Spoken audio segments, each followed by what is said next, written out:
Баршаңызға қайырлы күн. Ұлыстың ұлы күні Наурыз мейрамы құтты болсын. Наурыз мейрамының басты тағамы наурыз көже.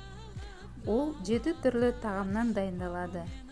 Оның ішінде су, тұз, ет, тары, бидай, кеспе және құрт. Наурыз көже ішкен адамдарға сәттілік күлімдеп, денсаулықтары жақсарып, отбасы қуаныш пен молшылыққа кенеледі деп ырымдаған. Ең алдымен сүрленген етімізді асып аламыз. Күн мен түн теңеліп, жан дүние тіріліп, шаруаның бір малы екеу болып, арқа басы кеңіп, аққа аузы тиіп, қытымыр қыстың ызғарынан құтылған күн. Етіміз дайын, ендігі кезекте сорпаны сүзіп, қоспаларды саламыз.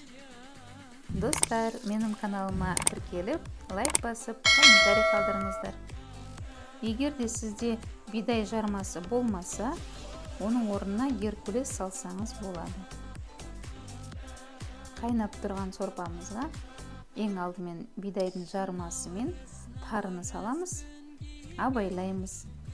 20-30 минут қайнатамыз, соңынан кеспе саламыз. Достар, егер де менің видеоларым сіздерге пайдалы болса, жақындарыңызбен бөлісе отырыңыздар. Сіз тұратын өңірде наурыз көжені осылай дайындай ма? Сол туралы өз пікірлеріңізбен бөлісе отырыңыздар. Мінекей наурыз көжеміз дайын, дәміне қарай құрт қоссаңыз болады. Баршаңызға ас болсын. Ұлыстың ұлы күні ақ мол болсын. Еліміз аман, жұртымыз тыныш болғай. Менімен болғандарыңыз үшін рахмет. Сау саламат болыңыздар.